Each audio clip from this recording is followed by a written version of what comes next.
Latinoamérica. En una hora más noticias. Noticias cada hora en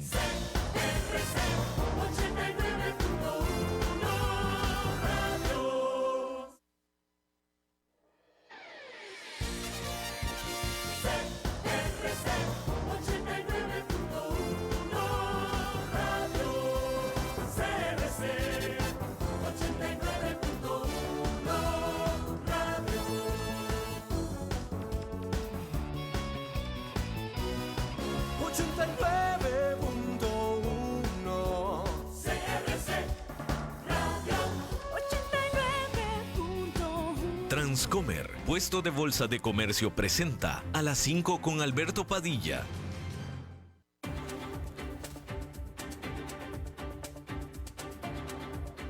Inicia a las 5 con Alberto Padilla. Un programa diseñado con el objetivo de llevarte diariamente un tema de actualidad, acompañado siempre de reconocidos editorialistas. De lunes a viernes a las 5 de la tarde por CRC 89.1 Radio. A las 5 con Alberto Padilla. Hola, ¿qué tal? Saludos, bienvenidos a esta emisión de A las 5 con su servidor Alberto Padilla. Muchísimas gracias por estarnos acompañando. Gracias por estar ahí. Le mando cálidos saludos desde la señal de CRC 89.1 Radio en San José, Costa Rica, desde donde estamos transmitiendo hasta el punto, en el tiempo y en el espacio en el que usted nos está escuchando, porque estamos saliendo en diferentes vías simultáneamente, por ejemplo, en Facebook Live, en la página de este programa, a las 5 con Alberto Padilla. Estamos disponibles en el canal de YouTube de este programa. Estamos en podcast, en las principales, más importantes plataformas para ello, como Spotify, Apple Podcast, Google Podcast y otras 5 importantes más. Recuerde que en todos los casos, pero muy importante en podcast, pero en todos los casos, si usted no le gusta el programa, si usted es seguidor del programa y le gusta, es importante y realmente hace diferencia expresarlo con un me gusta, con un like. Por supuesto que el hecho de que usted esté presente escuchándonos, eso es muy valioso, pero en este asunto de las redes sociales, el ser activo en este asunto, el poner me gusta. Mire, en este asunto de las redes sociales y de los podcasts, usted puede usted puede escucharnos todo el tiempo que sea y todos los días que sea perfectamente bien y no poner me gusta y no pasa nada. Si usted no nos escucha nunca, pero nada más pone me gusta y se va, eso hace mucha diferencia. Increíble, pero así es. Entonces es importante el ir un pequeño paso más allá si es que usted es seguidor y ponerle me gusta. Es bastante importante para esto.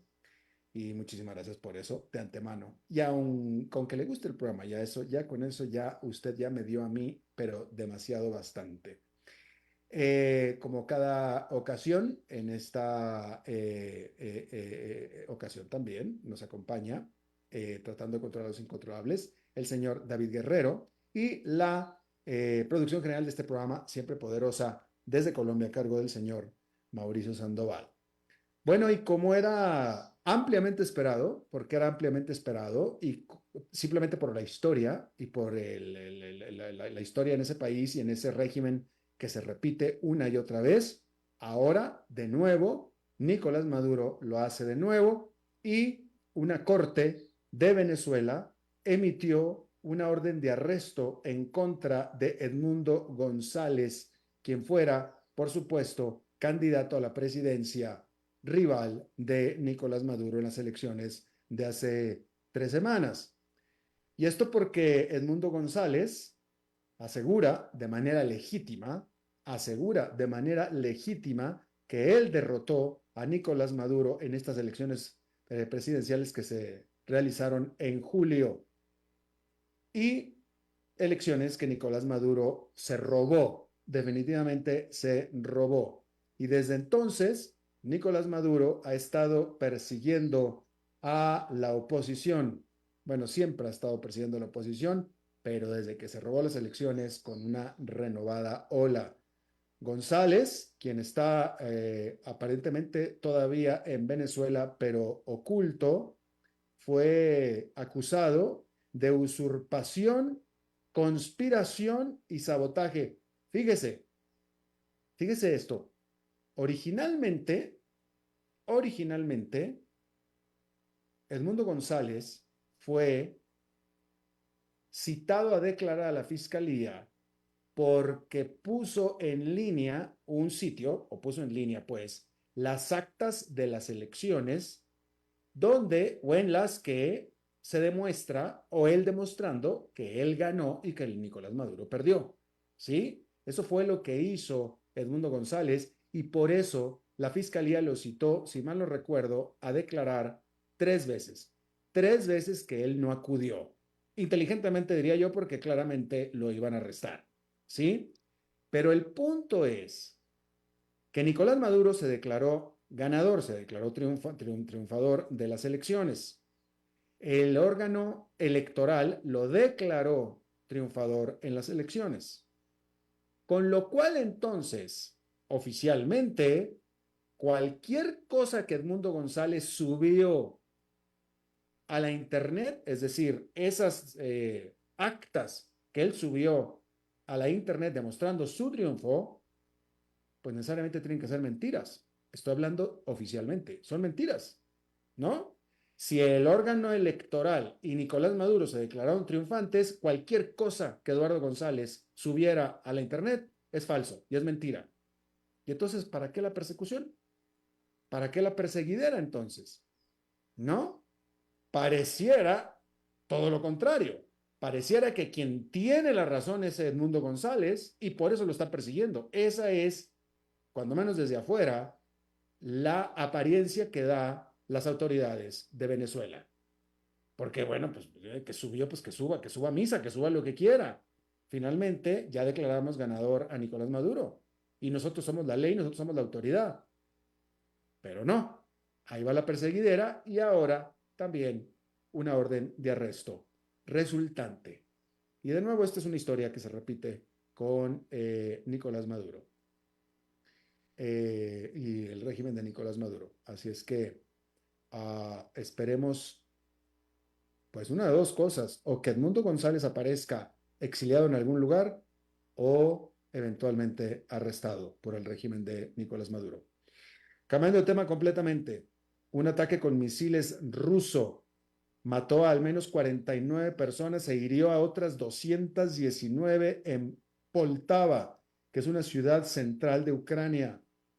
Este ataque destruyó parte de un instituto educativo y un hospital colindante, de acuerdo con el presidente de Ucrania, Volodymyr Zelensky.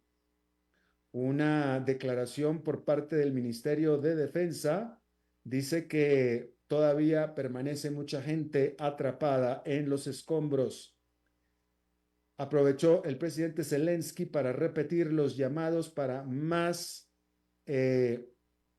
defensas de Occidente, para que le provean de más defensas los países de Occidente y también para que los aliados le permitan usar las armas de largo alcance para que Ucrania pueda atacar objetivos dentro del territorio ruso. Estos objetivos siendo las bases aéreas desde donde Rusia está lanzando estos ataques a Ucrania, lo que pareciera absolutamente lógico y normal y esperado.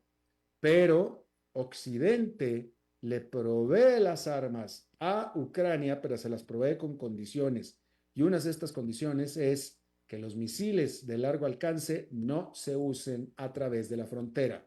Entonces, Rusia puede y ataca a Ucrania desde dentro de Rusia hacia Ucrania.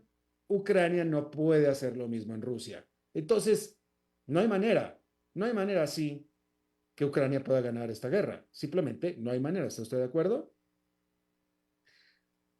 Turquía entregó una solicitud para unirse a los BRICS en su intento de formar alianzas fuera de Occidente.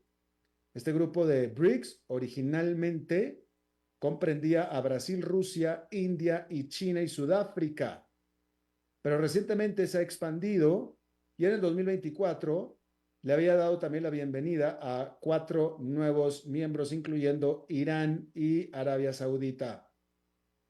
La admisión de Turquía, o esta admisión a estos nuevos países, refleja, según los analistas, cómo las geopolíticas están cambiando y cómo el mundo se está convirtiendo en más multipolar. Esto es lo que dice esta nota. Permítame disentir un poquito, porque es notable que Turquía quiera pertenecer a los BRICS. Qué bueno y buena suerte con eso y que le vaya bien y seguramente lo van a aceptar. Seguramente. Pero de ahí yo no estoy de acuerdo con este análisis de esta nota que dice que refleja un cambio o los cambios que hay en la geopolítica del mundo y que el mundo se está convirtiendo en más multipolar. Y yo no estoy de acuerdo con eso, cuando menos en el caso de los BRICS. Cuando menos en el caso de los BRICS. No voy a disputar que el mundo se esté convirtiendo en multipolar. Puede ser, lo podemos discutir eso definitivamente. Pero no por el BRICS, ¿eh? No por el BRICS, discúlpeme. No por el BRICS, porque no hay ningún país ni ningún grupo de países dentro del BRICS que me haga llamar la atención a mí, en lo más mínimo. Está China y qué bueno. Pero China ahorita en este momento está en serias dificultades. Pero China y la India, y punto. China y la India. Pero de todos modos, Estados Unidos o cualquier otro país de Occidente no necesita acudir al BRICS para negociar directamente con China y la India. Ni la India ni China necesitan absolutamente nada del BRICS para hacer lo que tengan que hacer con cualquier otro país. Entonces, como grupo, el BRICS no significa, desde mi punto de vista, absolutamente nada en lo más mínimo. Y todos los demás países que están ahí metidos son un chiste. Y todos juntos significan un chiste mayor. Hablando de Brasil, de Sudáfrica, de Rusia, en fin. Y la prueba está en que hasta ahora no han hecho absolutamente nada. No han hecho absolutamente nada y no lo van a hacer. Así es que, o sea, ¿cuándo esperaría yo que pudieran hacer algo? Bueno, el día que puedan hacer o decir algo que pese tanto como lo que diga el G7, por ejemplo, ¿sí? Incluso el G20 tiene algo más que decir que el BRICS, incluso. Pero bueno, en fin, ahí lo tiene usted. Turquía quiere pertenecer a este grupo de grandes países como es Irán y Arabia Saudita. Bueno, en el canal inglés o en el canal de La Mancha, al menos 12 migrantes perecieron ahogados tratando de cruzar el canal con su embarcación que se volcó en la costa de Le Portel en el norte de Francia. La guardacostas francés o de Francia dijo que más de otros 50 migrantes habían sido rescatados, con muchos de ellos necesitando cuidados médicos urgentes. Se trata del desastre más mortífero en el canal inglés en lo que va de este año.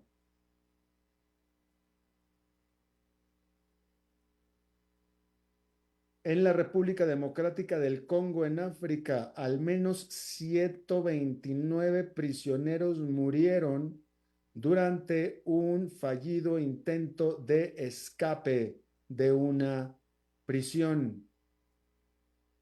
Muchos, de hecho, fueron muertos durante la estampida, de acuerdo a lo que informan los oficiales. Los guardias de esta prisión también dispararon e hirieron o mataron a al menos 24 prisioneros, de acuerdo al Ministerio del Interior de la República Democrática del Congo. Se informa que esta prisión tenía al menos 10 veces más de su capacidad. Y en el 2017, más de 4,000 prisioneros habían escapado de esta misma prisión. El Papa Francisco arribó a Indonesia, el país de mayoría musulmana más populoso del mundo. Ahí, en este país de Indonesia, los católicos representan solamente el 3% de la población. Por tanto, la visita de Francisco se dirige a desarrollar más diálogo entre religiones en ese país. Durante esta gira de 12 días, alrededor de Asia, el Papa Francisco volará 30,000 kilómetros y visitará 4 países.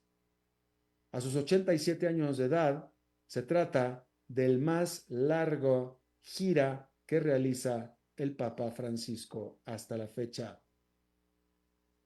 En Alemania, en una corte comenzó el juicio en contra de Martin Winterkorn, quien fuera el jefe de Volkswagen, la productora de automóviles. En el 2015, Volkswagen fue encontrada culpable de haber cometido fraude en las emisiones de las pruebas de sus automóviles para permitirles a estos producir niveles ilegales de contaminantes cuando las pruebas decían lo contrario. Winterkorn, por tanto, está siendo acusado de fraude, de manipulación del mercado y de perjurio. Él rechaza todos los cargos. Si se le encuentra culpable, Winterkorn pudiera enfrentar 10 años de prisión. Mire, hablando con algunos otros CEOs o presidentes de empresas sobre este asunto de la Volkswagen, este en particular, que yo preguntaba, ¿cómo es posible que el CEO de Volkswagen, que él alega inocencia, él alega que no sabía lo que estaba pasando? Mi primera pregunta es cómo puede ser posible que el CEO de una empresa como Volkswagen no sepa qué es lo que está pasando en su empresa.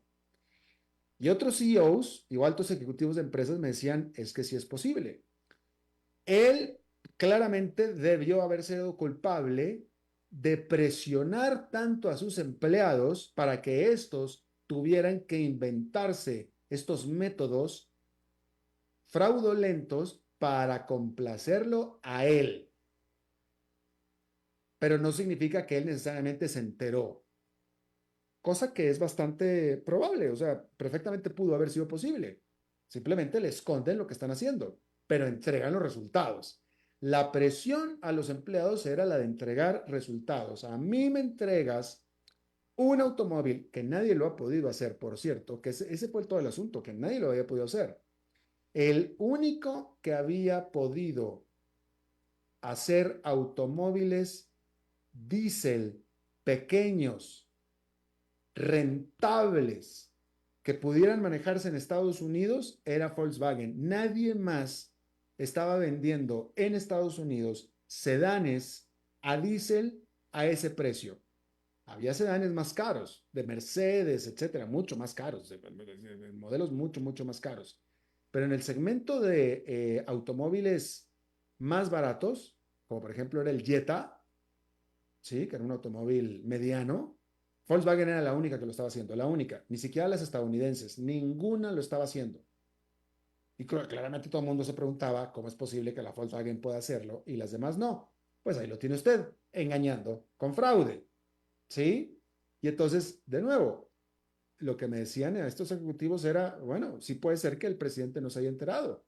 Es culpable de haber presionado a sus empleados y decir, quiero ser la única que pueda tener un automóvil chico de diésel manejando por las calles de Estados Unidos. Quiero ser la primera. Y bueno, concedido, fue la primera. Con fraude, pero lo fue. Y el fraude pudo haber sido totalmente desconocido por él. Él simplemente lo que quería era los resultados. Y los resultados los tuvo. Y después pasó lo que pasó. Y ahí lo tiene usted. Pero bueno, vamos a ver en qué termina esto. Él se declara inocente. Y bien,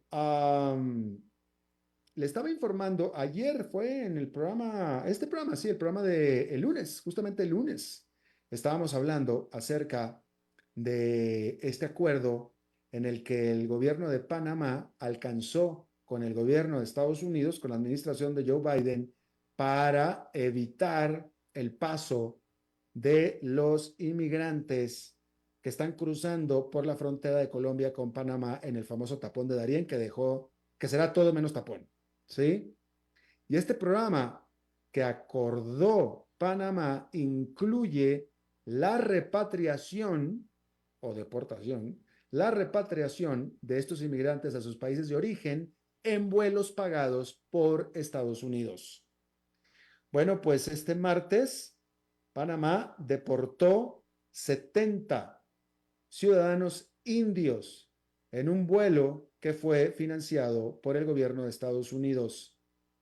Desde que tomó poder en julio, José Raúl Mulino, el presidente de Panamá, prometió el combatir la migración ilegal a través del tapón de Darién, que es esta jungla que une a Panamá con Colombia, que antes se asumía y era totalmente impenetrable, la cual eso ya no es así en lo más mínimo. Ya se convirtió, el tapón de Darién ya se convirtió básicamente en una ruta de senderismo, básicamente. Hay que decir que en las últimas 2 semanas, otros 5 vuelos de deportación dejaron Panamá con destino a Colombia y Ecuador. Según se informan los oficiales de migración de Panamá, muchos de los que deportaron tenían récords criminales en sus países. El presidente Mulino de Panamá dijo que el próximo vuelo que salga con migrantes de Panamá será con migrantes chinos. El año pasado, más de 520,000 migrantes cruzaron el tapón de Darién hacia Panamá. Más de 520,000 el año pasado. Imagínense usted esta cifra. Fíjese, vamos a hacer aquí. Estamos hablando de más de 1,400 personas diarias. Más de 1,400 personas diarias. Hay paseos citadinos en nuestras ciudades en donde no camina tanta gente. ¿Sí? En el tapón de Darién, diariamente un promedio de 1,400 personas. Claramente eso dejó de ser un tapón, en lo más mínimo. O sea, eso ya es como le digo, una ruta de senderismo, es un paseo ya ese tapón de Darién famoso.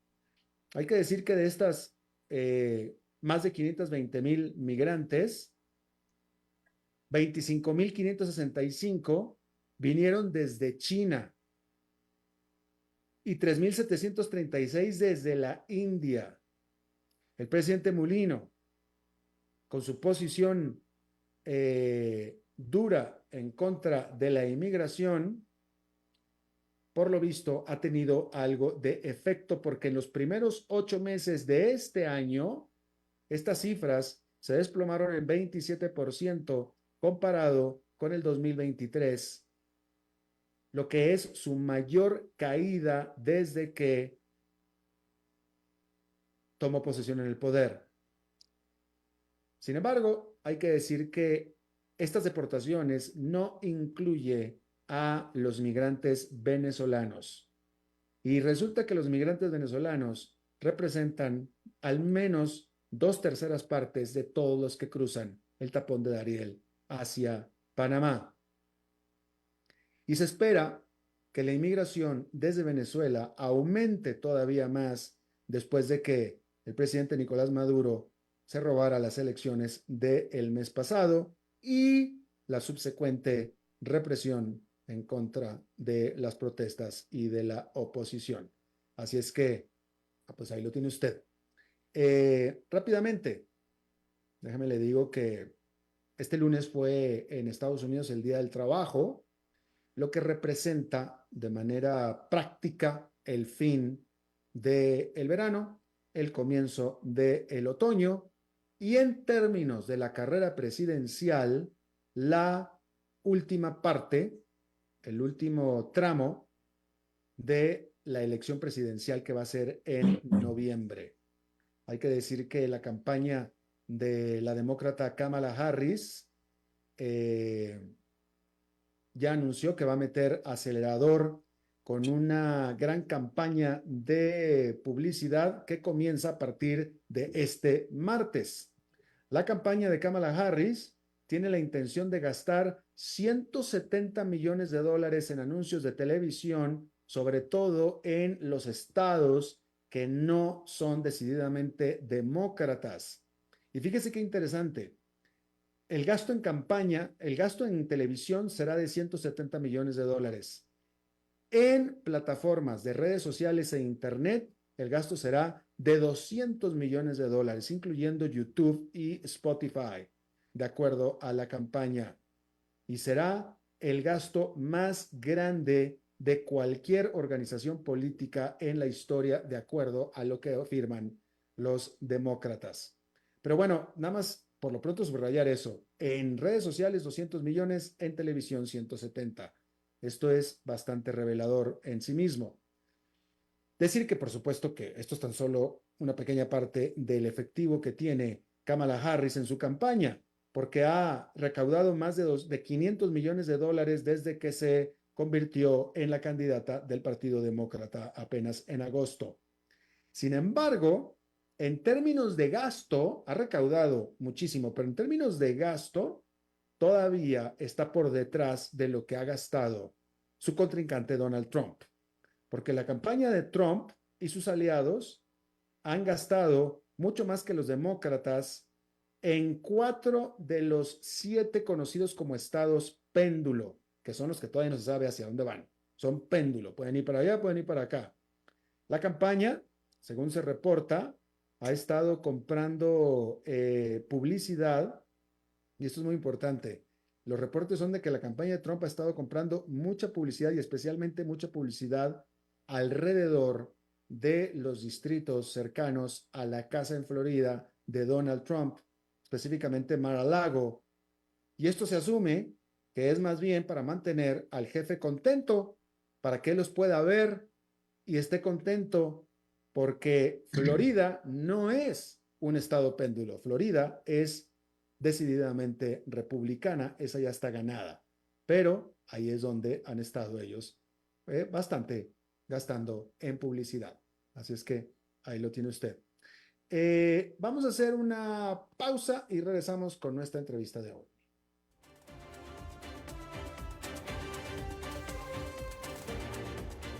Volvemos a las 5 con Alberto Padilla.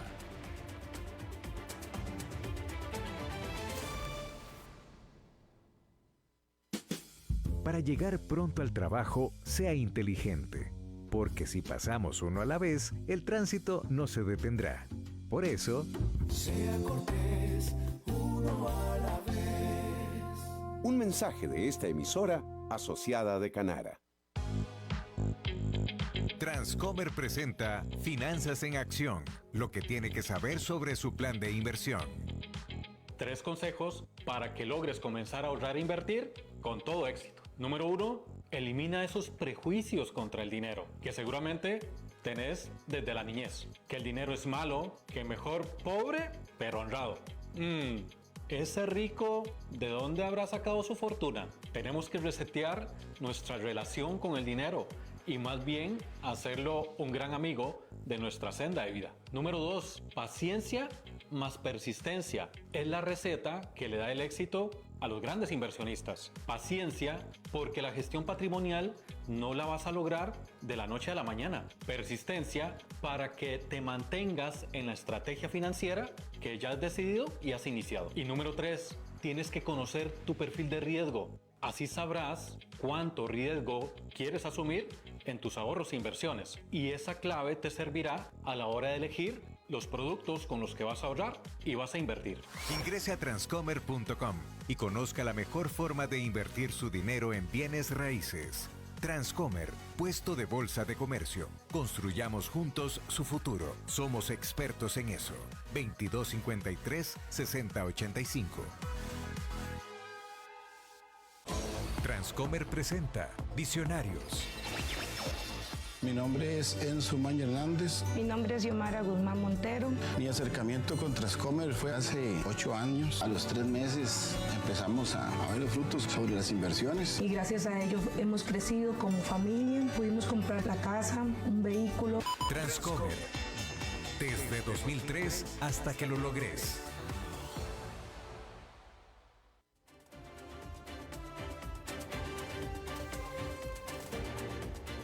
Volvemos a las 5 con Alberto Padilla.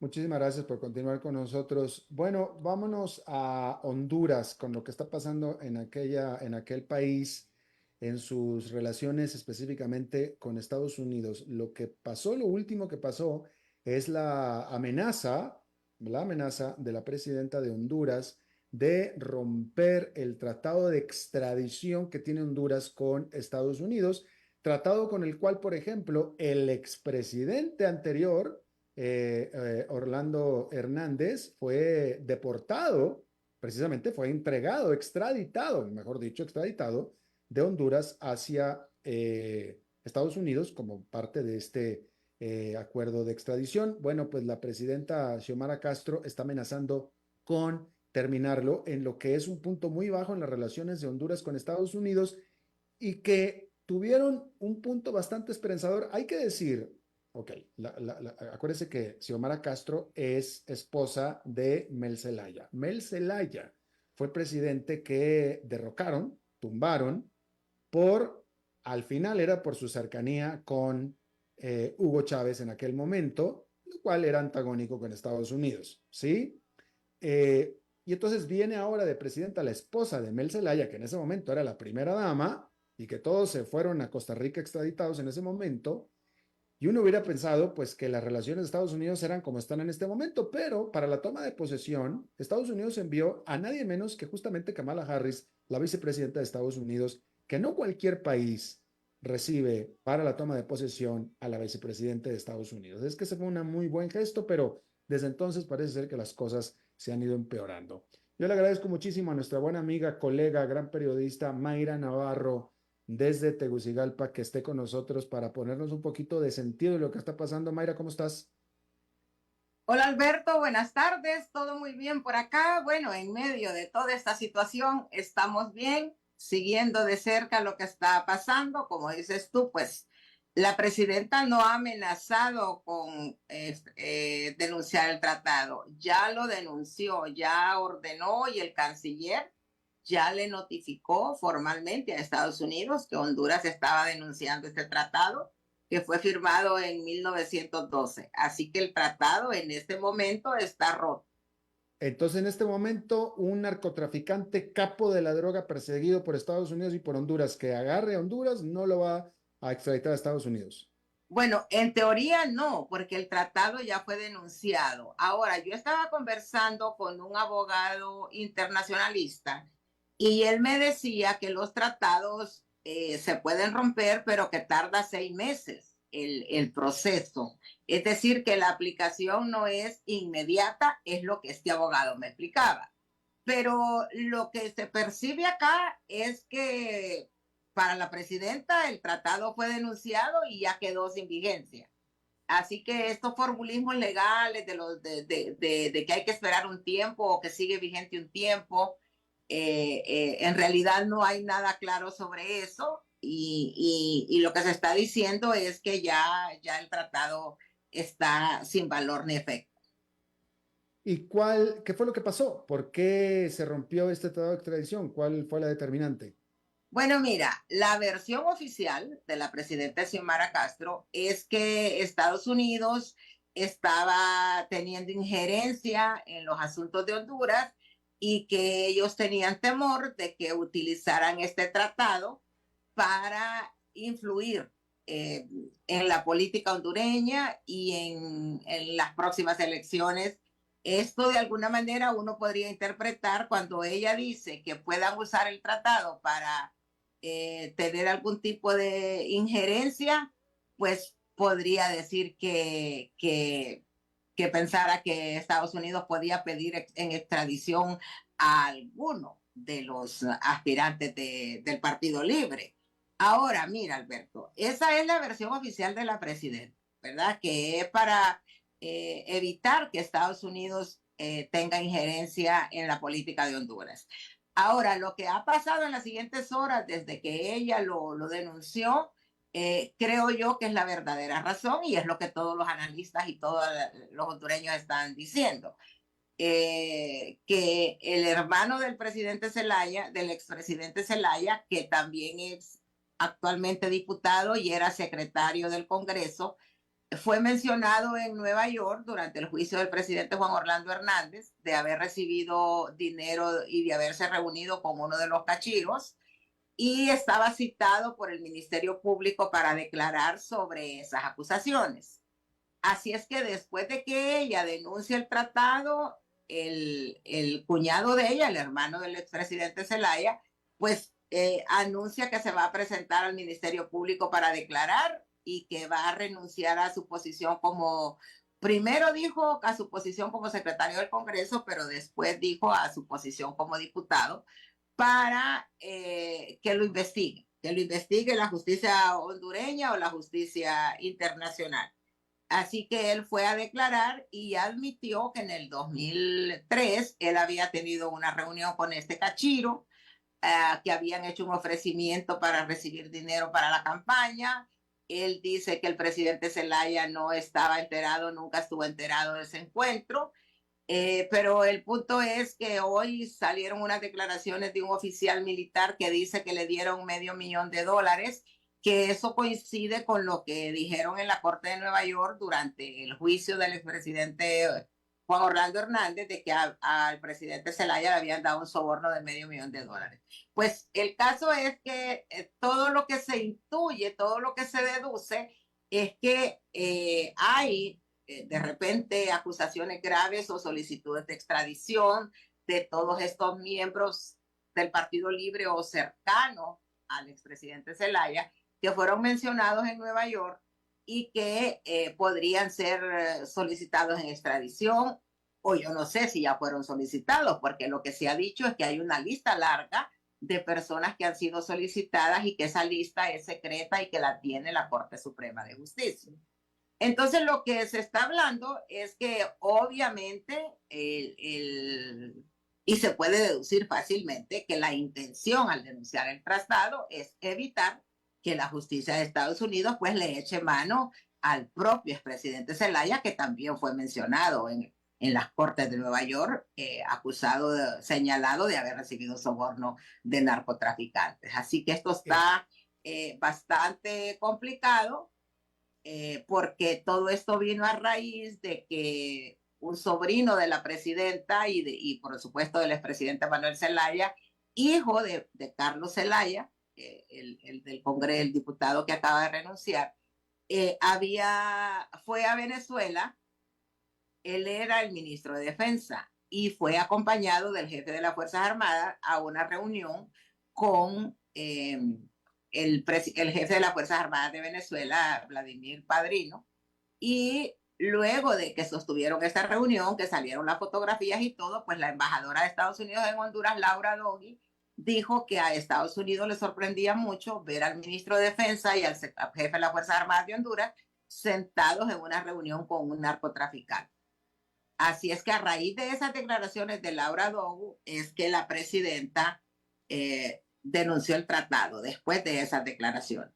Y los acontecimientos se han ido desarrollando y todo apunta a que está encaminado a evitar que se vaya a extraditar al propio expresidente Zelaya o a gente cercana a ellos o parientes. Y entonces, quien declaró en Estados Unidos que se reunió el hermano del expresidente Zelaya o el cuñado de la presidenta Castro, ¿fue Orlando Hernández, el expresidente Orlando Hernández, el que lo declaró? No, lo declaró el cachiro, el narcotraficante. El narcotraficante. Y también recientemente acaban de extraditar a Estados Unidos a un exdiputado de Libre que está señalado de haber participado en este tráfico y es muy cercano al expresidente Zelaya, pues fue diputado en su movimiento. Entonces, lo que están diciendo aquí los analistas es que temen que este hombre, que fue recientemente extraditado, Okeli, Midencio Okeli, que fue recientemente extraditado, fuera a dar más detalles y declaraciones que involucraran a la familia Zelaya o a otros dirigentes de Libre que son importantes. Y este hombre lo extraditó el gobierno de Xiomara. El gobierno de Xiomara, él fue capturado, él estaba solicitado en extradición y ya le habían dictado orden de captura y fue extraditado recientemente. Entonces, lo que dicen los analistas, los observadores, es que quizás temen la pareja presidencial que Midencio Okeli, que ha sido un político cercano a ellos, tuviera información que pueda revelar y que les involucre a ellos o a dirigentes del Partido Libre que son importantes. Ahora, una pregunta, no sé si conozcas tú el detalle.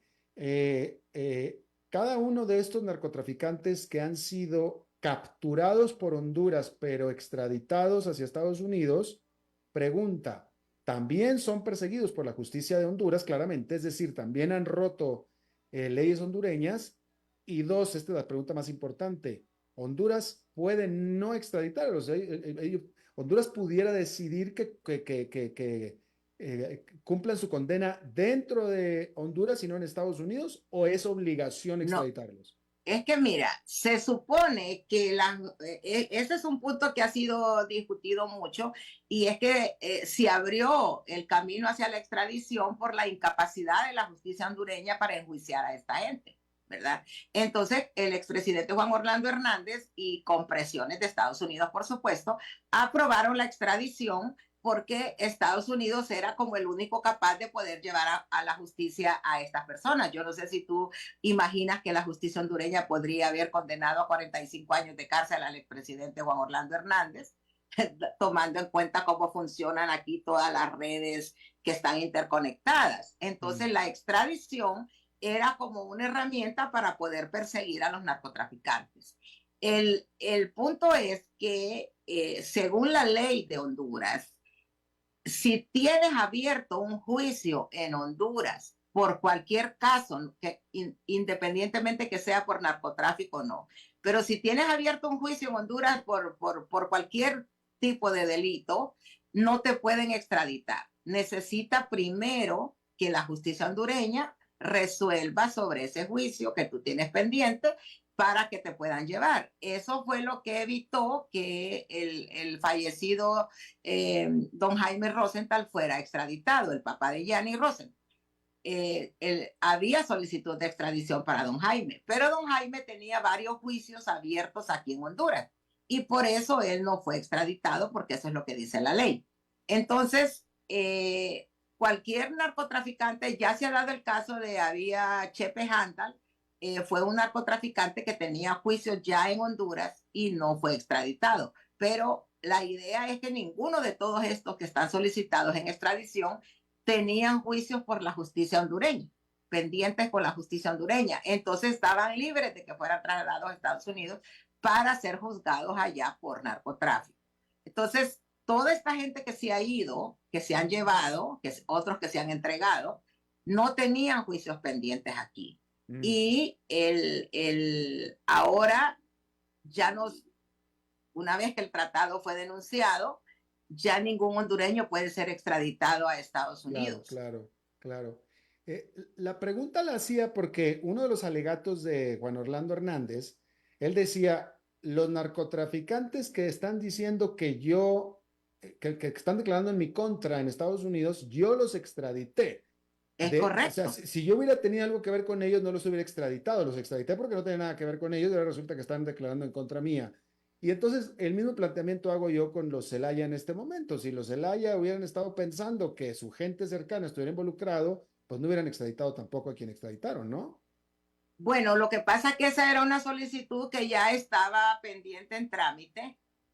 Yo no te puedo decir con precisión en este momento si fue extraditado en este gobierno o en el gobierno pasado, pero el punto es que obviamente lo que uno puede deducir por lógica, que están, como quien dice, blindándose, asegurándose de que no va a ser solicitado en extradición o que ninguna solicitud de extradición aplicaría para nadie que esté en el gobierno. Acuérdate que esto, aunque hay bastante descontento en ciertos sectores, en el fondo todos los políticos están contentos, en el fondo, porque al eliminar la vigencia del tratado, pues ya ningún hondureño, no importa si es liberal, si es libre, si es nacionalista, no importa, ya al quitar el tratado de extradición ya nadie puede ser extraditado. Entonces te pongo el ejemplo.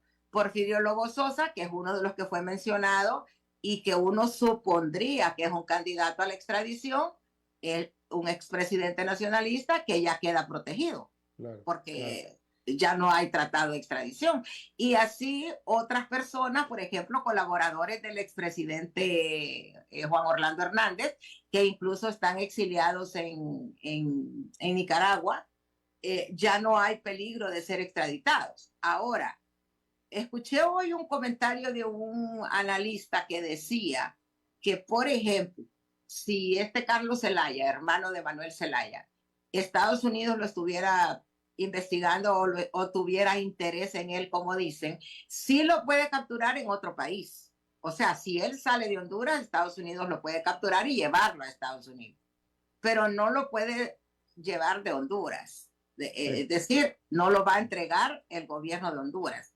Entonces, esto ha causado mucho disgusto en ciertos sectores de la población, porque la gente aquí que está familiarizada con todo lo que ha pasado y que siguieron el juicio, los juicios en Nueva York al dedillo, la gente sabe quiénes fueron mencionados y quiénes no, y todos sabemos que fuese mencionado Manuel Zelaya, que fue mencionado Porfirio Lobo, y que fueron mencionados otros diputados y políticos conocidos, reconocidos. Entonces, al dejar sin vigencia la extradición, pues para ellos es un respiro. Y el sentido común lo dice. Lo que yo me imagino, y esto es un análisis que yo como observadora puedo hacer, es que Xiomara, la presidenta Castro, denunció el tratado en un acuerdo previo para que su cuñado se pudiera presentar a cumplir el requerimiento que le había hecho la fiscalía. Puede haber dicho, mira, yo me presento, pero necesito una garantía de que no me van a llevar los gringos. Entonces, 2 días después, él se presenta al Ministerio Público y dice que sí se reunió con estos y que fue una trampa y que no sé cuánto, pero ¿por qué no lo hizo antes? Porque hasta después de que el tratado fue denunciado. Entonces, es obvio, pues es fácil descubrir la maniobra de que están tratando de proteger acuérdate que en el gobierno de Manuel Zelaya fue cuando llegó un avión, no sé si conoces la historia del famoso avión que llegó cargado, unos dicen que de droga y otros dicen que de dólares, y que desapareció de Toncontín. Estuvo estacionado ahí y el avión desapareció de la noche a la mañana y nunca se supo quién se lo llevó, ni cómo entró, ni cómo se fue. Y eso fue en el gobierno del expresidente Zelaya. Y siempre han habido circunstancias. ¿Y esa historia fue documentada? Que había recibido $2 millones de soborno. Mayra, ¿y esa historia de ese avión fue documentada? Claro. La historia del avión es de dominio público. Avión llegó. ¿Hubo pruebas? Pues sí, estaba el avión allí. El avión amaneció un día ahí y nadie sabía quiénes lo aterrizaron. Pero había pruebas de que tenía o dólares o droga. Bueno, que había dólares y que había droga, eso yo no recuerdo si fue documentado. Pero el avión llegó, nunca se supo quién era la tripulación. Pero lo extraño de esto es que el avión después desapareció y nunca dijeron cómo salió de Honduras, quién se lo llevó, quién autorizó que se lo llevaran.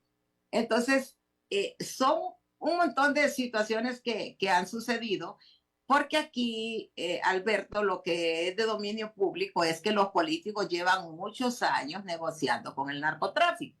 y que hay dinero del narcotráfico en la campaña desde hace mucho tiempo. Sí, Entonces, ahora la extradición, ahora hace sentido la teoría o la defensa que siempre ha hecho el expresidente Juan Orlando Hernández, que esto era una venganza, porque quien aprobó la extradición fue el presidente Juan Orlando Hernández cuando él era presidente del Congreso. Claro. Cuando él era presidente del Congreso, él impulsó y negoció con Estados Unidos y con el presidente Porfirio Lobo, que en ese tiempo era el presidente, para que se aprobara la extradición por temas de narcotráfico. Claro, o sea, claro. Y ya después, siendo presidente, porque te digo algo más, la extradición fue aprobada en el gobierno del presidente Lobo con Juan Orlando de presidente del Congreso, pero no extraditaron a nadie en el gobierno del presidente Lobo. Las extradiciones comenzaron en el gobierno del presidente Hernández.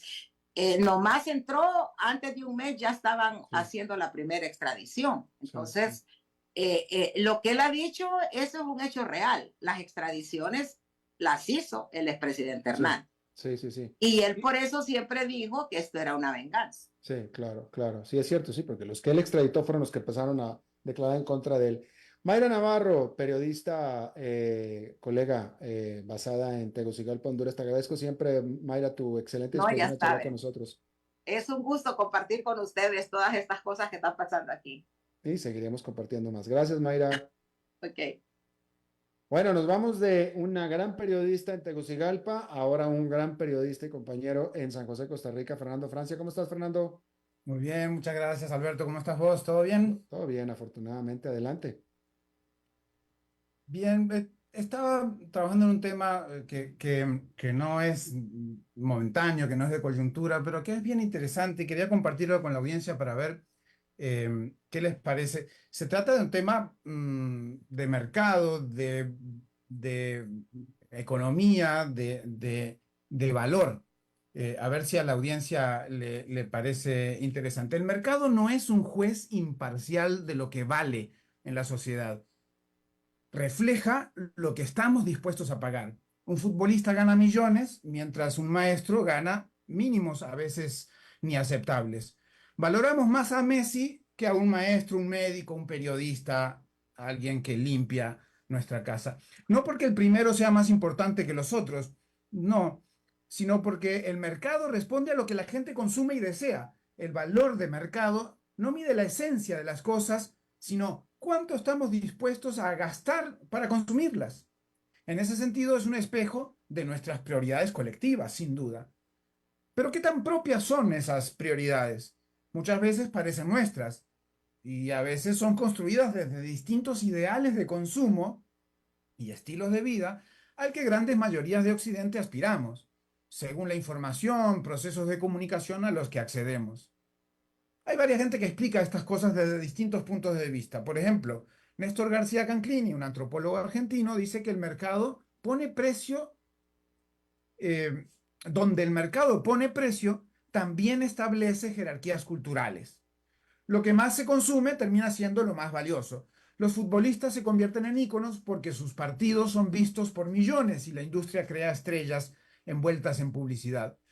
Mientras tanto, maestros, recicladores, aunque su trabajo es esencial, no encajan en la lógica del espectáculo.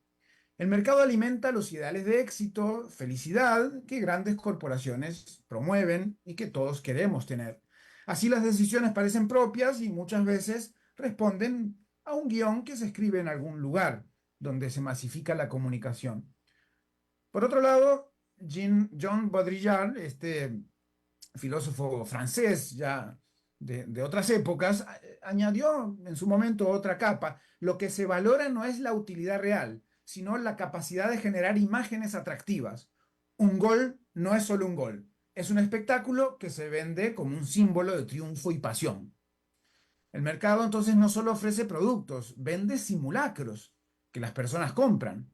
Pero ese simulacro no surge de la nada, surge del deseo moldeado, ¿no? En la era de la información, ese poder, como plantea Manuel Castells, radica en la capacidad de controlar los flujos de información y significado en las redes de comunicación. Es decir, se determina qué valores, ideas o deseos se consideran legítimos, ¿no? Y luego, por otro lado, Amartya Sen, premio Nobel de Economía, argumenta que los mercados pueden ser herramientas poderosas para mejorar la calidad de vida cuando están alineados con los objetivos de la justicia social. Pero, para él, los mercados son eficaces en la asignación de recursos y en la creación de incentivos para la innovación y la eficiencia, pero advierte que los mercados por sí solos no pueden garantizar el bienestar humano.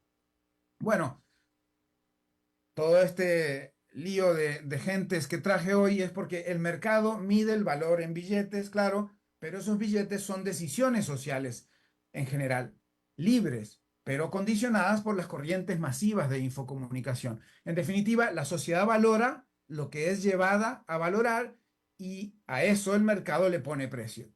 Es como medio un círculo vicioso. Vale más porque lo queremos porque vale más, y habrá que ver si se puede romper en algún momento. El mercado no es solo un termómetro del consumo, como casi siempre se toma, sino que también es un espejo de nuestros valores colectivos. Interesante, una cosa, hay mucho que discutir al respecto, pero una de las cosas que el mercado, y como al mercado me refiero a la libertad que nos ofrece el mercado, es, pues, va pegado con la meritocracia, ¿no? El que tenga la capacidad, tú, Fernando Francia, de tener la capacidad de ser un gran periodista, bueno, pues que se te recompense y que ganes dinero en la medida de tu gran capacidad como periodista, ¿no? Claro, pero a veces tenés la posibilidad de estar en ese lugar donde se te valoriza y a veces no. Yo me imagino que hay alguien con más destrezas futbolísticas que Messi, pero que nunca tocó un balón en un lugar con luces, luces tan brillantes como la del Nou Camp. Definitivamente que sí, con toda seguridad es cierto. O Bill Gates, que nacieron en, no sé, en Jamaica o en Paraguay, ¿no? O algún empresario millonario que no tenía padres con minas de esmeraldas. Ciertamente, ciertamente. Fernando Francia, como siempre, cada martes, muchísimas gracias. Un abrazo grande, hasta la próxima. Hasta la próxima. Y eso es todo lo que tenemos por esta emisión de A las 5 con su servidor Alberto Padilla. Muchísimas gracias por habernos acompañado. Espero que termine su día en buen tono, en buena nota. Y nosotros nos reencontramos en 23 horas. Que la pasen muy bien. A las 5 con Alberto Padilla fue traído a ustedes por Transcomer, puesto de bolsa de comercio. Construyamos juntos su futuro. Somos expertos en eso.